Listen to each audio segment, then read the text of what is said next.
What is up, you guys? Welcome back to my channel, and if you're new here, just welcome. My name is Gemma Jade, but today I am premiering a new series on my channel called Strange and Suspicious Celebrity Deaths.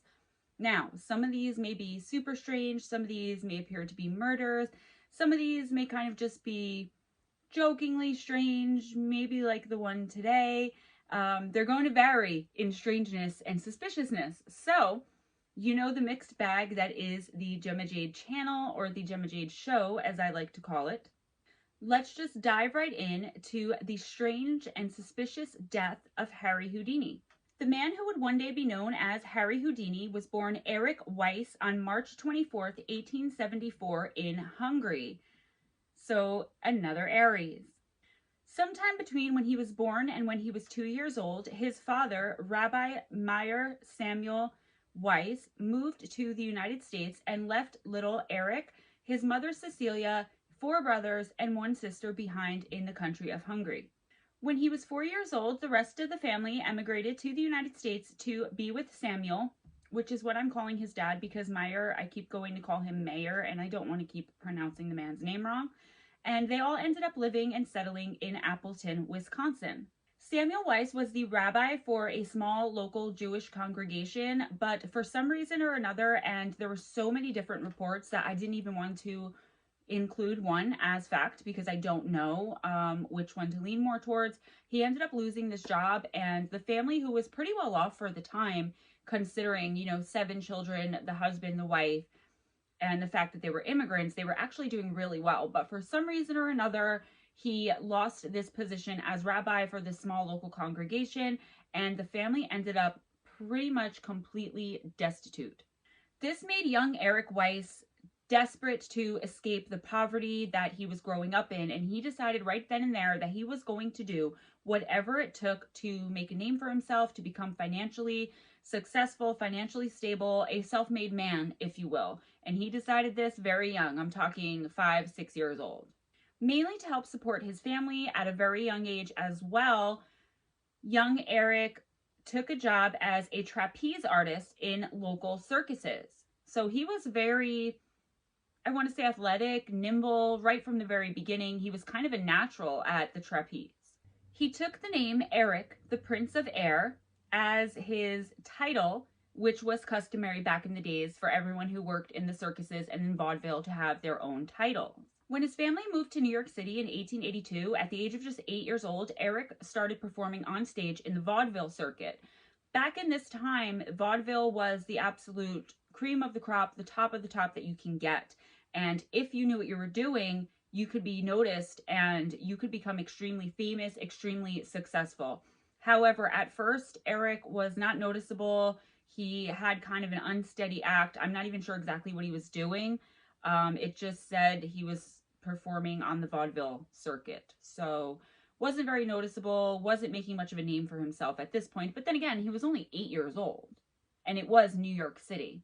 When he was just 17 years old, Eric and his best friend Jacob Hyman set up their own kind of magic card trick act with just your regular basic set of playing cards. And Eric was known to be a, quote, competent but not particularly skilled sleight of hand artist, lacking the finesse and grace required to receive success in that particular craft, end quote.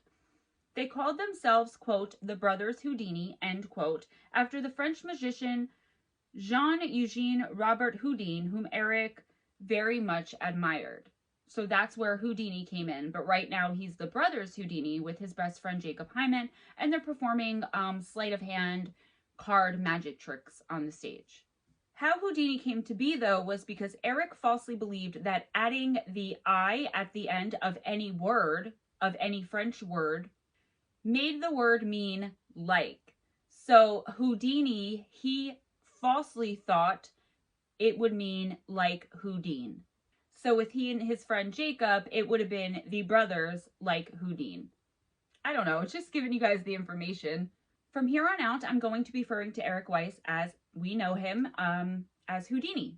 So in 1892, Houdini's father, Samuel Weiss, died, and Houdini himself was on the road touring with the brothers Houdin. They were mostly performing at small theaters, dime museums, things like that. You know, they were very small time because, again, Houdini was not known to be very talented at magic tricks. In 1894, Houdini met a woman named Wilhelmina Beatrice Ronner, who was nicknamed and went by Bess.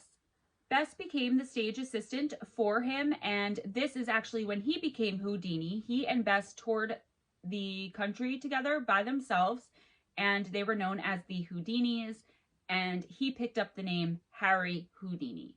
Life as a traveling performer back in those days was extremely hard, especially like you're newly married, you're on the train, you're off the train. It took forever to get from one place to the next. I'm sure accommodations were not the greatest for someone who is performing in dime museums. I mean, how great could they have been back then anyway? For the most part, for a low-level magician, right? So at the age of just 25 years old, Houdini considered quitting the business altogether.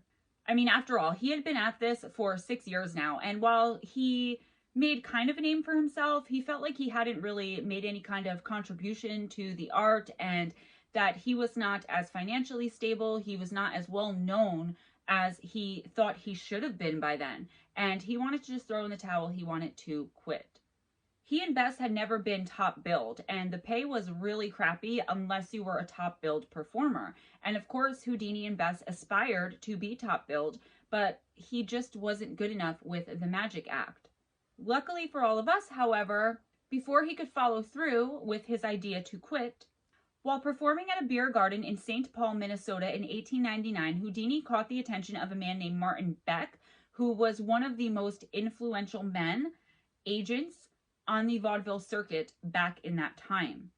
It was Houdini's escaping from handcuffs trick that really got Beck's attention, and Beck had his own handcuffs, which he claimed nobody would be able to escape from. They were like, I don't know if they were his own invention or what, but he was convinced that nobody would be able to escape these handcuffs. Houdini did it with such grace and ease that he really, really impressed Beck. And from that day on, Martin Beck made sure that the Houdinis were performing on the very top of the vaudeville circuit, and they were getting top billing. It wasn't long before Houdini was performing at the most influential vaudeville stage of all time, the Orpheum. This was big time for them now. They were finally going to make it after all their hard work and effort. This meant that he and Bess would be performing much less, but earning much more. How can you beat that, right? I mean, the couple got to spend more time together. It was less time out there hustling to sell seats at these little dime museums. They really were making it. Their dream was coming true. Houdini's dream was coming true with his wife by his side, which I think is so sweet. As time went on, Houdini was becoming more and more recognizable and famous as an escape artist, and he had this extreme talent for being able to manipulate and break free of any and all types of locks. This, combined with his brute strength, made him a highly sought after and very much loved star on the vaudeville circuit. Houdini also brought something that was never before seen on the vaudeville sets, and that was the incredible drama and this amazing showmanship that he brought with him to each show. He was very, very dramatic. He made a show of it instead of just, standing there doing his thing. He made this big to-do about everything he was doing, and that had never been seen or done before. So people were really interested in him and in his act. He would be bound with chains, tossed into a box that was locked, roped, and weighted. Then the box would be tossed into some kind of water, and Houdini would escape every single time, as we know. In 1908, Houdini performed his infamous milk can trick for the very first time. The promotional posters were very dramatic too, because for this trick, they had the tagline, quote, "Where failure means a drowning death!" exclamation point, end quote. This consisted of taking a milk can, like a large, I guess, barrel, because I was thinking can, because you guys know me, ditzy. I'm like, wait a minute.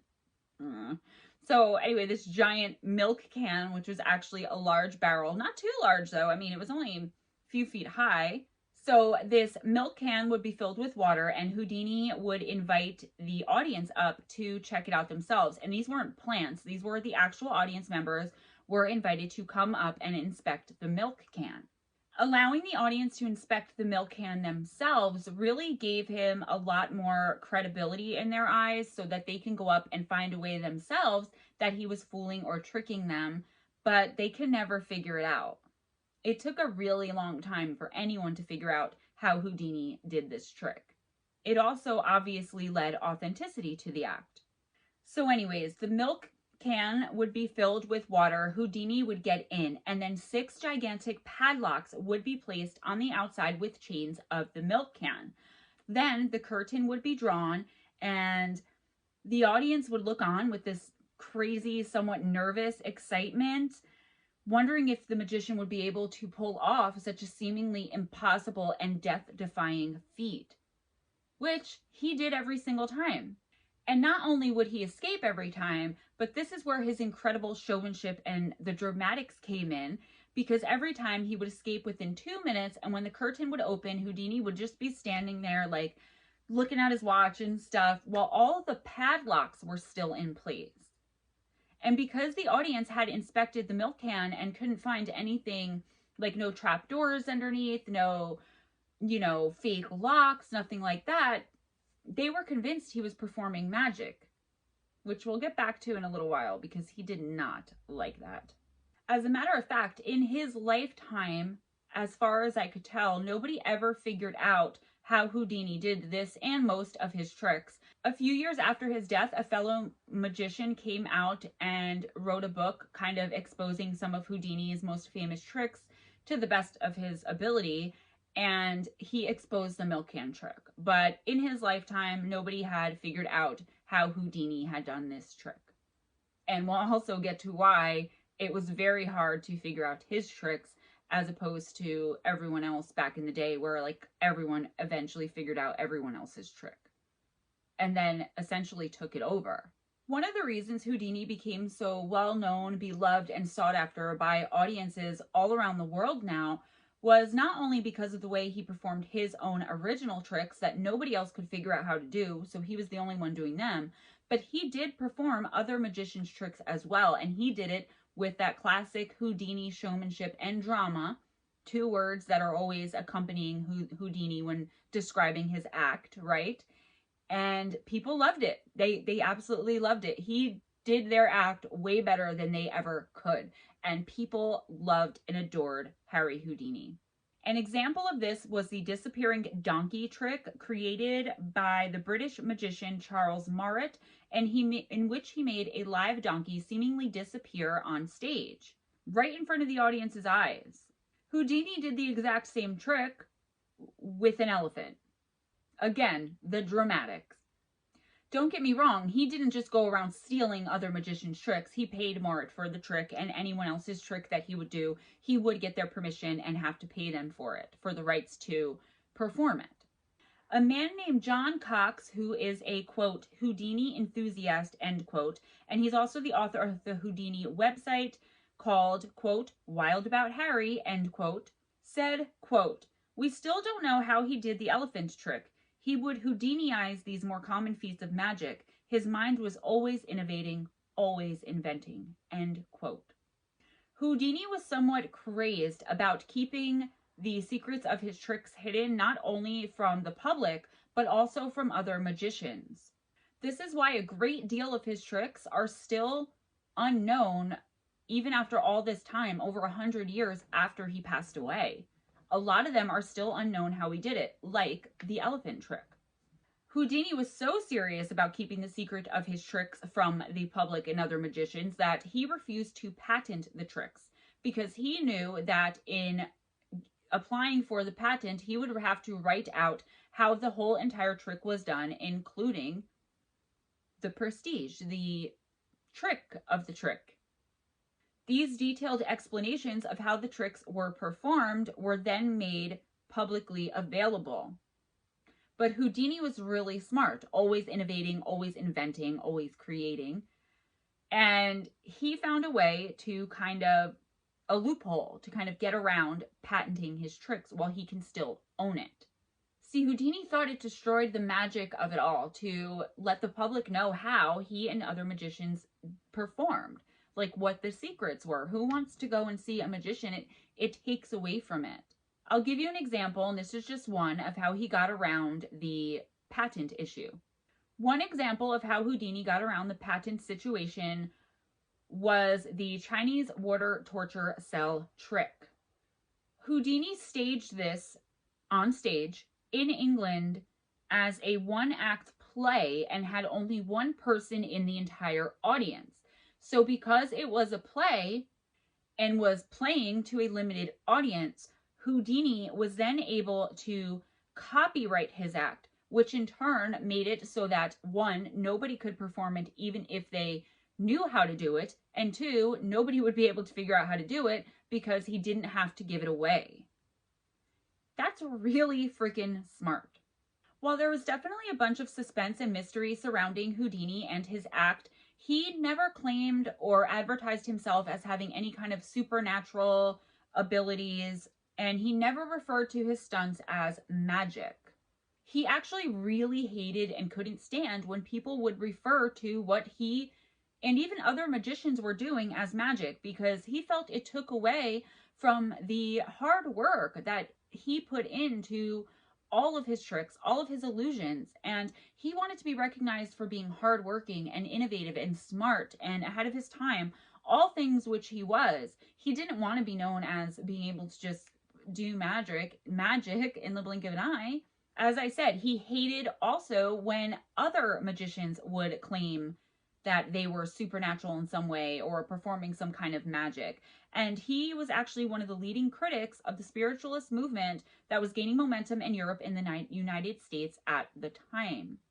In the 1890s, Houdini and his wife, Bess, dabbled a little bit in the world of spiritualism.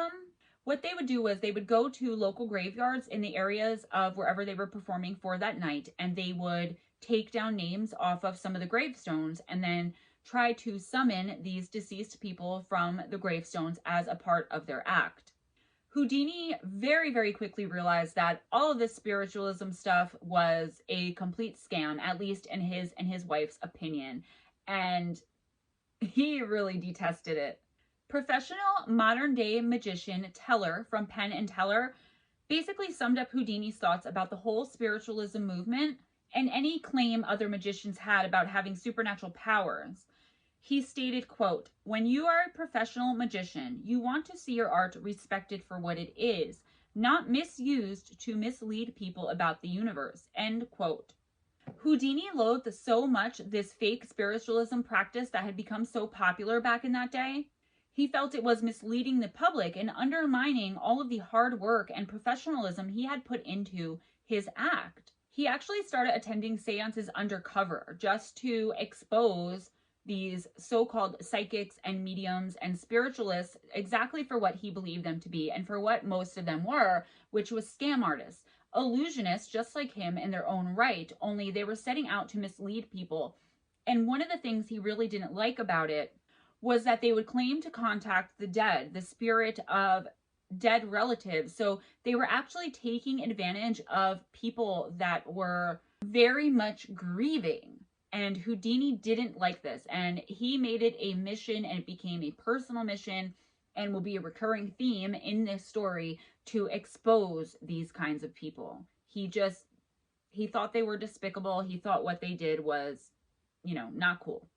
He even went so far as to perform all of these illusions and tricks that these spiritualists, psychics, and mediums, so-called, were using at his own shows, just to further prove that there was nothing supernatural about them. So he was kind of letting people know, like, look, I can do this stuff. There's nothing, like, you don't have to be a psychic or a medium. So he was telling them, don't trust them, especially with your money when you're grieving. He really didn't like that part of it. Houdini actually dedicated a lot of his life and a lot of his time to exposing these so-called psychics and mediums as nothing more than extremely skilled con artists. He thought it was just despicable to be taking advantage of people experiencing genuine grief, as I said, but the main reason that Houdini spent so much time and energy discrediting these people was definitely a lot more personal and much closer to home. In 1913, Houdini and Bess were in Sweden performing for the royal family when back in America, his beloved mother, Cecilia, had passed away. Houdini was a self-proclaimed mother's boy, mama's boy, as we call it today, and he was absolutely devastated and shook to the core that he could not be there with her as she took her final breath. He was actually so devastated by the news and by the grief and regret of not having been there for her that he fainted right there on the spot while performing and wept uncontrollably for hours afterwards, and the performance was actually put on hold because of this. And he was a gosh darn professional, and for that to have happened, he really was experiencing genuine grief. Although this was long after he had already somewhat come to the conclusion that the spiritualism movement and psychics and medium were all scams, it didn't stop him after his mother died from setting out to find a real psychic or medium or someone who could communicate with the other side who wasn't a scam artist so he could be put back in touch with his beloved mama. So I guess it wasn't spiritualism itself that Houdini thought was a con so much as the people who were allegedly practicing it, who were not actually psychics or medium. They had no connection to the other side. And he believed that there were people who could have this in theory, but he had never come across one, and now he was desperate to find one. This is evident in the fact that he searched far and wide and long and hard to find one. One of Houdini's really close friends was Sir Arthur Conan Doyle, who was the author of Sherlock Holmes, if you didn't know. And in 1922, Houdini was invited to a seance that was being held by Arthur Conan Doyle's wife, Lady Doyle. See, Arthur thought that through seances, spiritualists, psychics, mediums, all that stuff, anything involving the movement at the time, he could reconnect with his son Kingsley, who had died during the 1918 influenza epidemic, quite tragically, as he was a very young man. Nobody really knows why, but Arthur Conan Doyle was convinced that Houdini did in fact possess supernatural abilities and talents, because people speculate it was because of how adept he was at his craft, how great of an illusionist he actually was. A lot of people thought that it couldn't possibly just be hard work. It had to be something supernatural, and Sir Arthur Conan Doyle was no exception.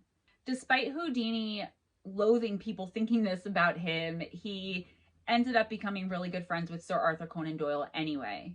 He was adamant about the fact that he did not possess supernatural abilities, that it was just hard work, dedication, professionalism to his craft. But, you know, when someone thinks something, they think it. Sometimes you can't change their mind. So Arthur Conan Doyle actually claimed a few times that Houdini was possessed. He had such admiration for Houdini and the way that he honed his craft. So the Doyles and the Houdinis spent a lot of time together, all four of them, and they were just, as I said, really close. So when Lady Doyle was holding this seance, of course, Houdini, trusting her as one of his best friend's wives, was, I guess, hoping that she would finally be the one, the real deal, because they knew how much he hated the trickery involved with the con men and con women who held these seances and pretended to speak to the dead.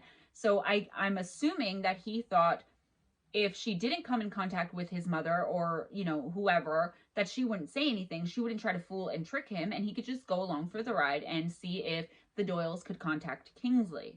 So one night in Atlantic City, New Jersey, at the Ambassador Hotel, Lady Doyle held this seance. Keep in mind here that Houdini actually ended up being the guest of honor and best, because Lady Doyle and Arthur wanted to really convince Houdini that there were real psychics and mediums and that Lady Doyle was one of them. So she started the seance by knocking 3 times on the table. She then claimed to be in direct contact with the spirit of Houdini's beloved mother. I'm assuming here, but I think Houdini went along with this because, number one, out of respect for his friend and his friend's wife, but also because maybe some small piece of him still really wanted to reconnect with his lost mother. And maybe he thought that there was no way his friends would scam him. And I'm not saying one way or another whether that's what Lady Doyle did, but here is what happened. Houdini sat very still and quietly as Lady Doyle sat there for a long time and hand wrote out 15 pages of alleged messages from Houdini's mother from beyond the grave. When she was finished, Houdini took the 15 pages, thanked them, and quietly turned to leave. Houdini seethed when he left, and his relationship with the Doyles was done. According to Houdini, the messages were all written in English, and his mother never spoke the language.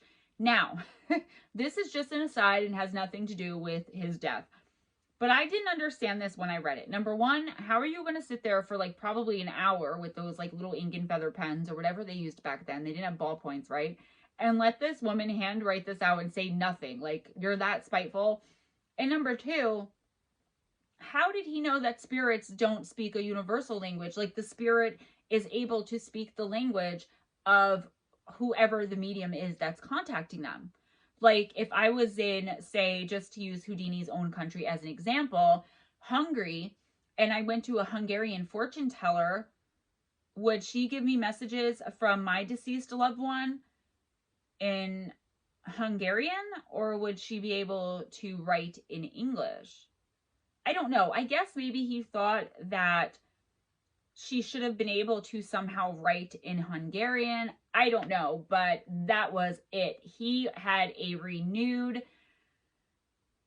focus on destroying all psychics, all mediums, or people claiming to be, and he just had a renewed dedication after this. He ripped the pages up into little pieces and just like threw them and was like, F this. He didn't even bother trying to read it to see if there was some kind of confirmation or even a little piece of comfort for him in it. He was that convinced that his mother would not be giving any kind of messages like this in English. The reason I even brought this question up is because I know a lot of you that are watching and a lot of my subscribers are also part of some paranormal communities. And I was wondering if you can answer that for me. I know nobody knows for sure, but what is it like? Is there like a known that there's like some universal language or universal way for a spirit to get through to a medium who doesn't speak the language? And the example that I just gave, Houdini's mother spoke only Hungarian, but the medium spoke only English. So how would that work? How would the message come through? I assume the message would be able to come through in English. So I think Houdini was very wrong here not to read that 15 pages to see if there was some kind of comfort. And again, it's just an aside. It's just my own curiosity that maybe some of you guys can help me with. But let's move on. So now his vendetta against spiritualists, alleged psychics, and mediums was taken to a whole new level. He was pissed. He went above and beyond and did everything humanly possible to expose anyone involved with any of it as frauds, tricksters, thieves, and con men. He would literally stop at nothing at all to expose all of it, all of them, because he felt like his own grief had been played on, and he saw how that felt, and he didn't want that happening to other human beings. It was a really bad experience for him, especially coming from the wife of his best friend. When this had happened with the Doyles, Houdini had already authored a book that was titled, quote, Miracle Mongers and Their Methods, a complete expose on the modus operandi of fire eaters, heat resistors, poison eaters, venomous reptile defiers, sword swallowers, human ostriches, strong men, etc. End quote. Yes, ridiculously long. Very long-winded, this guy. But think about it. Now he's setting out at that point before he got hooked on exposing the spiritualists, he's exposing pretty much the sideshow, the low-level sideshow people, the circus people, where if you remember at 8 years old, he was a trapeze artist, and that was how he made his living, but he was now exposing them. I don't know. I didn't like this about him, about his character, like, nobody can make money but me, apparently. I don't know. I don't like this part of Houdini's personality, but that's just my opinion, and if you do and you agree with it, that's perfectly fine. We could still be friends. The reason he loathed them so much, though, was because, as I said earlier, they would constantly say that it was some kind of supernatural power or magic or possession that made them able to do these kinds of things. And Houdini knew that wasn't true. He knew that the harder you worked, the better your act was. And he did not want to be known as just having this power. He wanted it to be known that he worked hard and was determined and put a lot of work and thought into his act. And he was tired of just being tossed aside as someone who was just born with these powers. And that's why he wanted to expose them. It was because he felt like he deserved a lot more respect for his hard work and determination than the field had garnered him because of these other acts proclaiming to be supernatural in some way. The book he penned after the debacle with the Doyles was titled, quote, A Magician Among the Spirits, end quote. The book was considered to be a scathing expose on spiritualists and everyone and every type involved with them. At the same time he was authoring this book, he wrote and released a 40-page illustrated pamphlet, which was popular to do at the time. Instead of books, people would put out these pamphlets to kind of give out propaganda or say whatever they wanted to say. But this 40-page illustrated pamphlet was going after one extremely popular medium of the day. She was actually an extremely well-respected and very loved, beloved, and trusted psychic medium back then. And her name was Mina Crandon, and she was also known as Marjorie, and she was from Boston, and she worked out of Boston, but she was known throughout the entire country of the United States and possibly abroad, I'm not sure. She was huge, and he wrote this 40-page pamphlet to expose all of her tricks. I don't know how he knew what they were, if he went and saw her, I don't know. But he was he was quite a character, this guy. Definitely an Aries, like, to the core. And I mean that in the most endearing way possible, my Aries friends. So this woman was known far and wide as being the real deal, and Houdini wrote this pamphlet, which was called, quote, Houdini exposes the tricks used by the Boston medium Marjorie, end quote.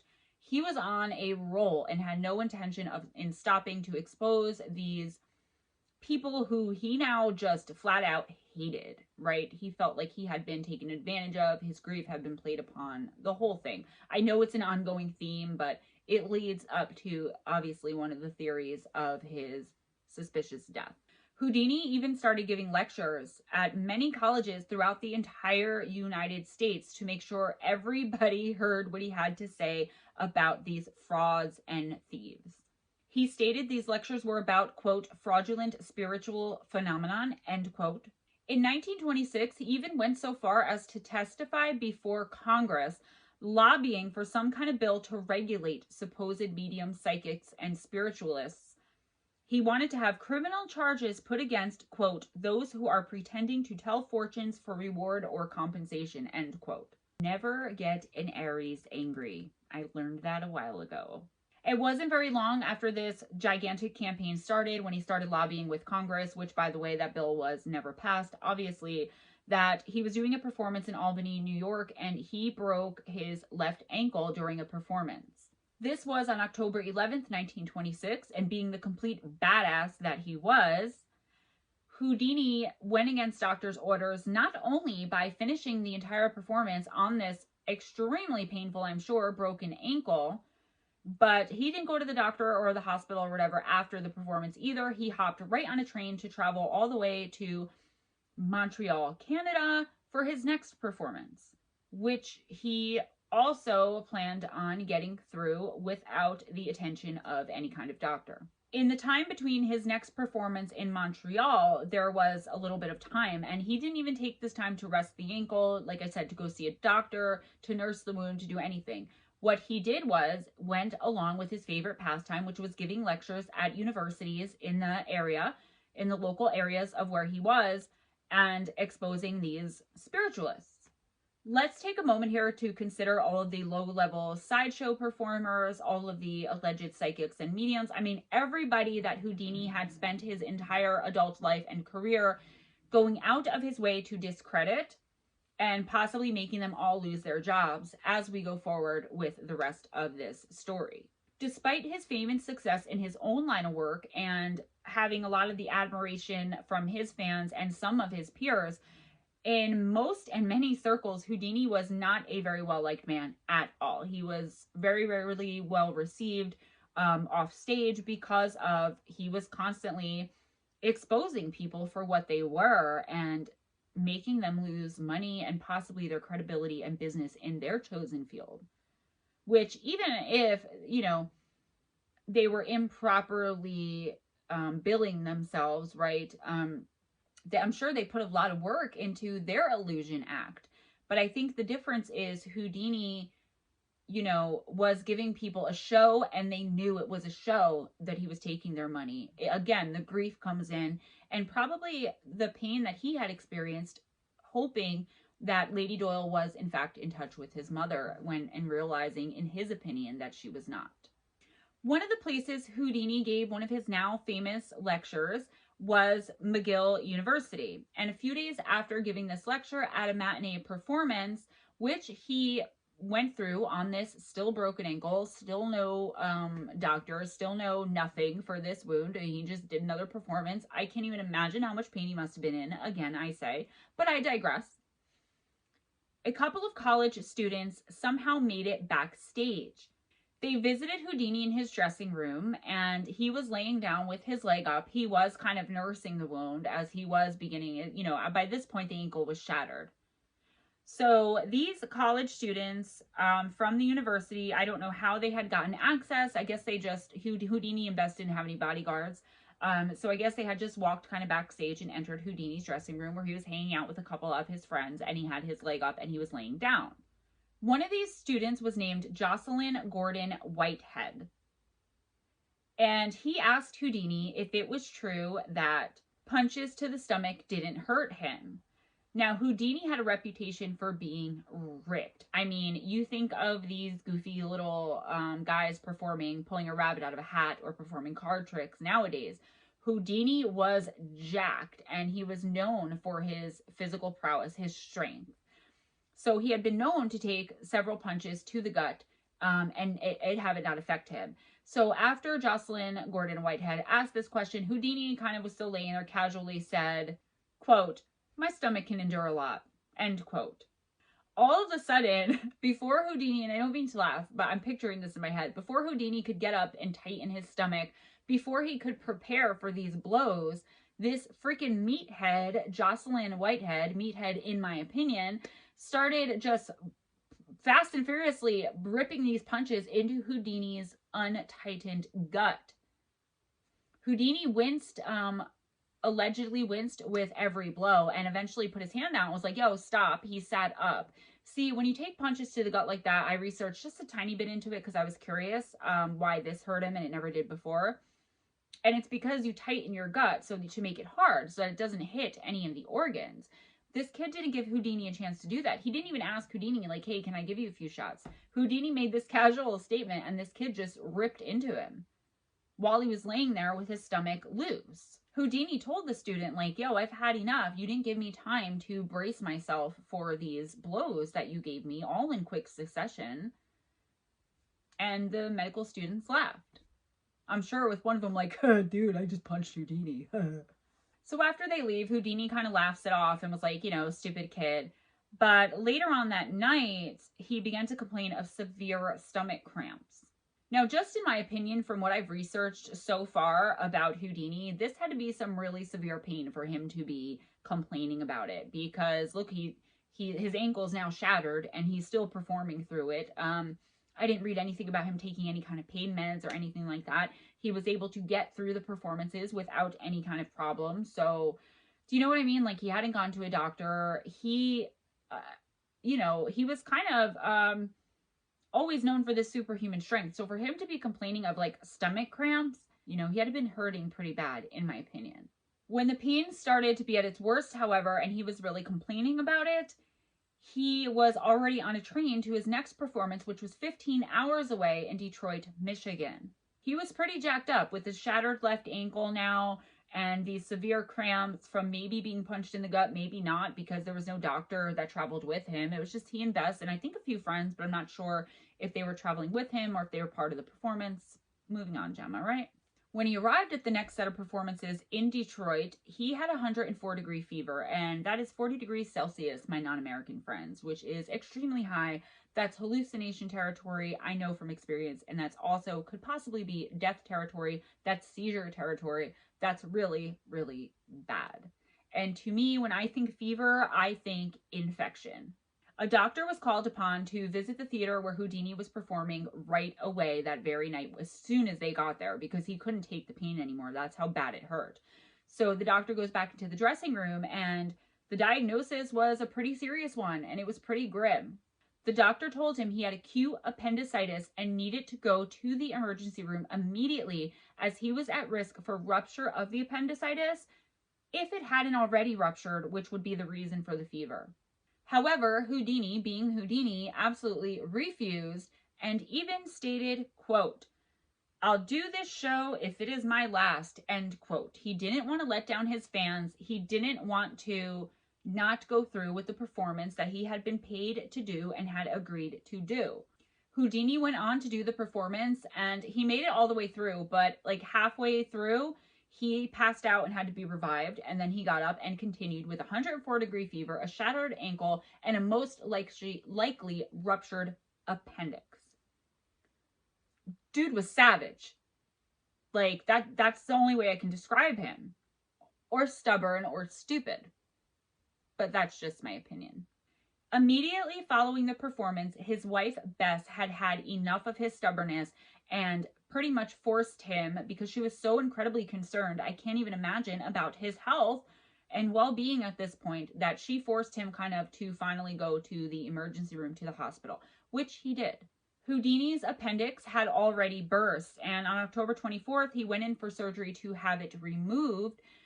We don't know if he had not been so stubborn and had gone immediately to the doctor. I don't know how, if they had an emergency room back then, but I'm just going to call it an emergency room. So we don't know if he had not been so stubborn and had immediately gone to the emergency room, if it was already ruptured then, but I'm sure it wouldn't have been as bad had he not waited all those hours later. So now he had sepsis. So he came through that surgery fine, but 2 days later, on October 26th, he had to go in for another surgery because of the sepsis and his body going into shock. I did a little bit of research into a ruptured appendix, and I wrote, a ruptured appendix causes a pocket of pus to form in the abdomen like an abscess, and you don't only have to remove the ruptured appendix, but get all of the poison from the sepsis, the burst appendix, and the pus out of your system, which sometimes it's not possible to do, and you die. On Halloween night, October 31st, 1926, Houdini died of peritonitis, which is the medical term for ruptured appendix.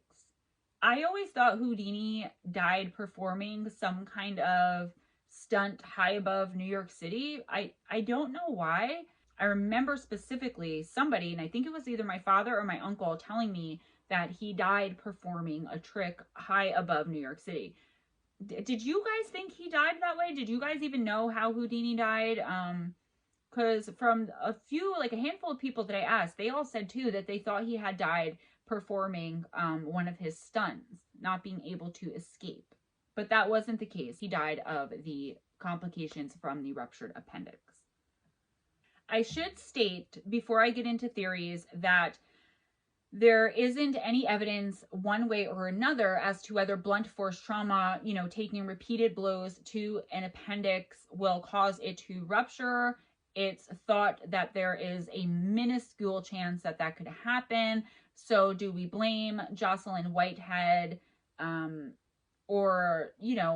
don't know. Even the medical community is conflicted about this, with most believing that there's no correlation between blunt force trauma to the appendix and a ruptured appendix.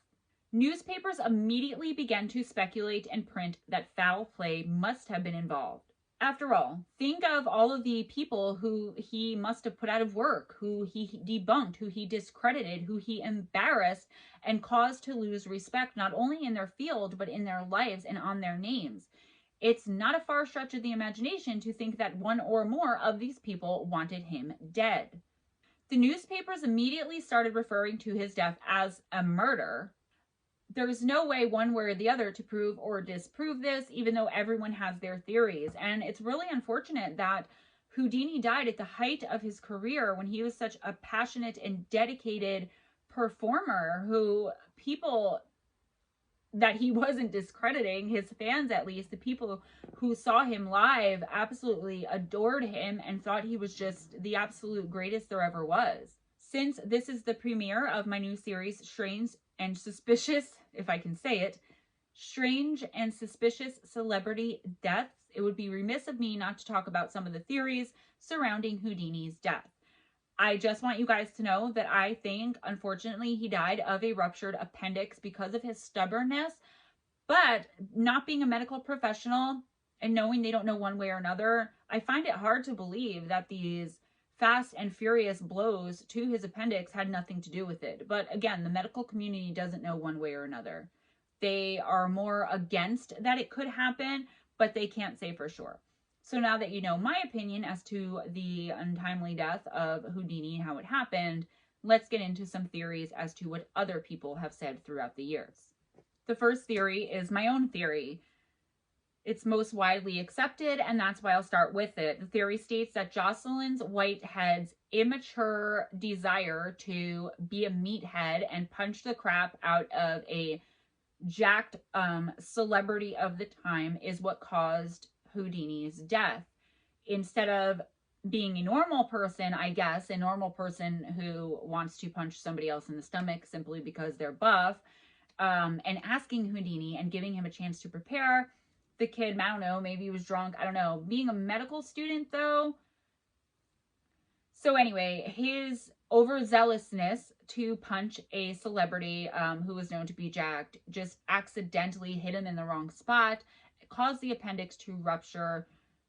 And that's how, it was all just a big coincidence.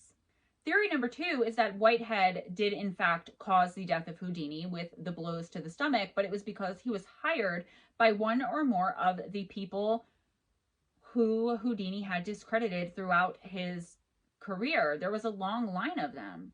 According to a study done in 2013 and published in the World Journal of Emergency Surgery, appendicitis as a result of blunt force trauma is extremely rare, almost to the point of being unheard of. In fact, there is much debate as to whether or not it's even possible. Obviously, Houdini could have just been coming down with appendicitis independently because of his stubbornness, not going to the hospital. He waited so long to go and get this checked out. Think about, though, on the other hand, these spiritualists, these alleged psychics, mediums that Houdini was bringing down all over the country, they were kind of powerful people. People feared them sometimes and thought that they had connection to the other side. Some of them thought they had connection to devil worship.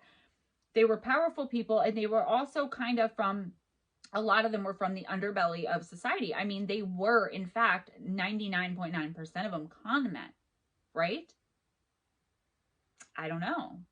Theorists who believe in this one point to the fact that Whitehead so casually asked Houdini about being able to take punches to the gut and then immediately just put this assault on him without giving him time to tense up his muscles and prepare.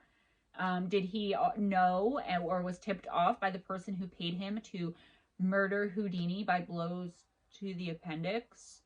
That he would have his guard down, that he did not travel with security, that he was already, on a shattered ankle. He either was this overzealous, weird kid who just wanted to pummel a celebrity in the gut to say he did it, or as a med student, did he know the exact right place to punch Houdini to make his appendix rupture? This was why he was hired to take out the magician.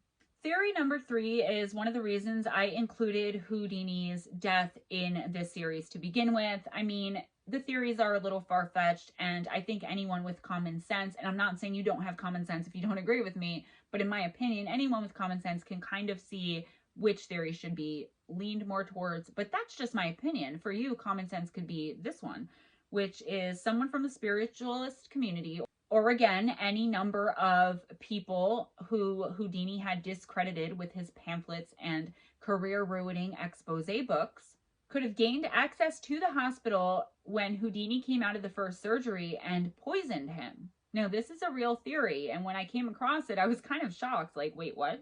According to the biography entitled, quote, The Secret Life of Houdini, end quote, spiritualists in particular used poison as their preferred method of assassination and or murder.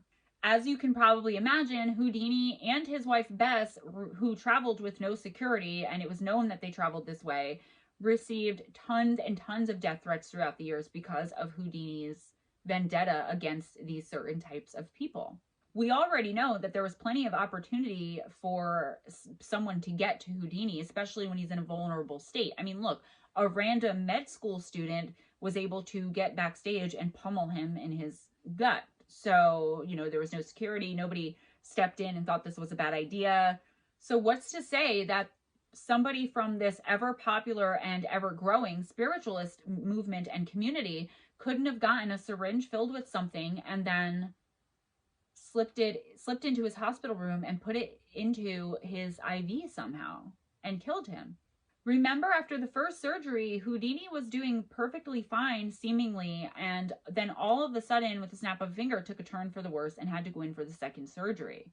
I don't know, guys. It's up for you to decide. Please let me know in the comments. I mean, I can see why someone as beloved by most of his fans and other magicians back then and nowadays would believe in a theory like this, or that he was murdered, because who wants to believe that somebody who did all these death-defying feats and tricks and, could have died so many times but didn't, and constantly laughed in the face of death every single night on stage, died of something so human and so simple as appendicitis? We want more than that as human beings, right? That can't be so. So I can understand why people grasp onto this.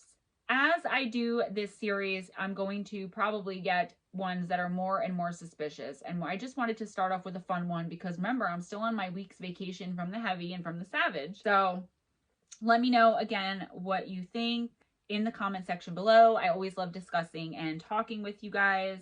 One more thing I want to say though before we end was Houdini's death, obviously, as I just stated, came to a shock from the whole world.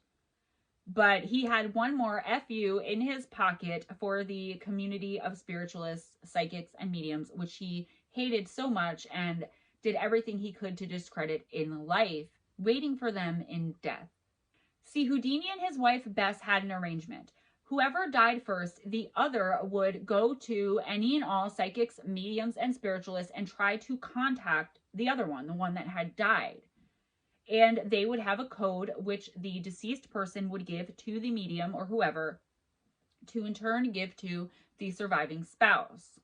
Bess kept her part of the deal, but it seems Houdini didn't. And Bess went from medium to psychic to medium to this one to that one for 10 whole years, trying to get this secret code told to her from a medium, because she knew that the only other person who knew this was her husband. And after 10 years, she kept a candle lit 24/7 while she visited these mediums for 10 whole years. And finally, she blew it out and just decided that there was no truth or credibility in the spiritualism community. And she stated, quote, "After all, 10 years is long enough to wait for any man," end quote. She gave up her search and I guess just waited to join her beloved husband in death when she finally met her own demise. So guys, let me know not only what you think of this story, what theory do you think most plausible, but give me a thumbs up if you enjoyed it, if you like coming to hang out with me. In the description box, there will be a link to mine and Steve Stockton's podcast called Strange Things with Steve Stockton and Gemma Jade. Guys, we could use the likes over there. We can use the subscriptions over there. We can use these shares over there, subscriptions. You guys know what I mean. The link will be in the description box. Steve and I are doing a new weekly live stream on the Missing Persons and Mysteries channel called Fireside Chat with Steve and Gemma. And a link to either the first or second episode will be in the description box. That's every Sunday night at 7 p.m. Eastern Standard Time. So check out what time that is for wherever you are in your time zone and come on in. Steve and I start off talking, but very quickly, whatever you guys are talking about in chat, any questions you want to ask us, it's all intermingled. We don't have a set thing we're talking about. It's really up to you guys. Wherever you guys want to take the conversation, that's where it goes. And we did our first episode last week. It was amazing. I'm so excited to do another one. So there will be a link for that in the description box as well. Please stop by, check it out. Come on and join the chat, you know, be a part of the conversation, get to know us better. We both really love hanging out with you guys, so we thought this was the best way that we can do that weekly. And also get to know you. If you are able to donate financially to the channel, I will leave a link in the description box to my personal PayPal account where you can donate one time, as much or as little as you choose. Everything's appreciated. Anything helps. Or you can become a patron. I'll leave the link to my Patreon, and that's $5 minimum every month, or as much as you want. If you donate to PayPal, even just once, I will give you access to Patreon. And I just want to thank everybody who has donated either through PayPal or Patreon up until now. I mean, you guys have helped me so much. You have no idea. I think I have 5 or 6 patrons now. And that includes the people who have gone through PayPal. I consider you patrons.